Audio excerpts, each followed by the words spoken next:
এমন হাত অর্থের জন্য ভালো। দেখতে গেলে প্রথমে দেখুন হাতের শেপ, সাধারণভাবে স্কোয়ার শেপের পাম কিংবা স্কোয়ার এবং রেক্ট্যাঙ্গুলার শেপের মাঝামাঝি পর্যায়ের হাত অর্থের জন্য বেশি শুভ।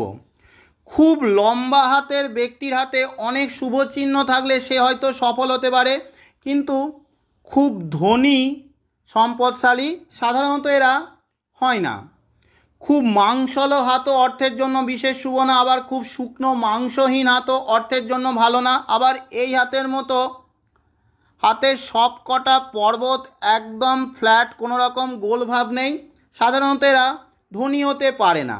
তবে হাতের মধ্যে একটা দুটো পর্বত নিচু ডাউন ফ্ল্যাট হলেও আপনি ধনী হতে পারেন। খেয়াল রাখবেন যে পর্বতটা ডাউন রয়েছে সেই পর্বত সম্পর্কিত কর্মের সাথে যুক্ত হলে সফল হবেন না, বরং যে পর্বতটা ভালো আছে, যেখানে শুভ চিহ্ন আছে, সেই পর্বত সম্পর্কিত কর্মের সাথে আপনাকে যুক্ত হতে হবে। যেমন ধরুন এই হাতটির মধ্যে বুধ পর্বত সুউচ্চ সুপ্রশস্ত, বুধের আঙুলটিও বেশ স্ট্রং এবং লম্বা, সুতরাং বুধের কাজ যেমন ব্যবসা, ট্রেডিং, টিচিং এই সব কাজ করলে সফল এবং ধনী হবেন। পক্ষান্তরে রবির পর্বতটা ডাউন মনে হচ্ছে এবং রবিতে ক্রসের মতো চিহ্ন দেখা যাচ্ছে, সুতরাং গভর্নমেন্ট বা গভর্নমেন্টের সাথে যুক্ত কাজ, সরকারি ঠিকাদারির কাজ ইত্যাদি থেকে সফলতা এবং ধন আসতে বাধা আসবে।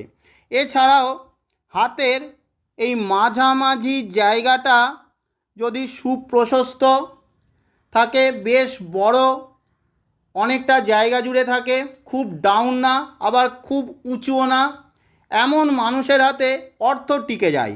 ভাগ্যরেখা যত উপরের দিকে যাচ্ছে তত শার্প ধারালো হচ্ছে, বয়সের সাথে সাথে কাজের মধ্যে স্থিরতা বাড়ছে।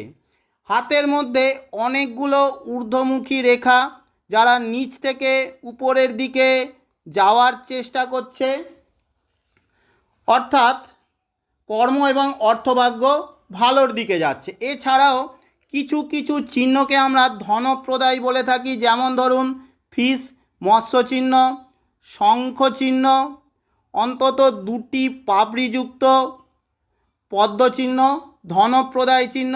এই চিহ্নগুলো বিশেষ করে হাতের এই বৃদ্ধাঙ্গুলির নিচের পর্বে, শনির পর্বতে, রবির পর্বতে, হাতের মাঝামাঝি জায়গায় বা ভাগ্যরেখার সাথে যুক্ত থাকলে মানুষকে প্রচুর ধনী করে।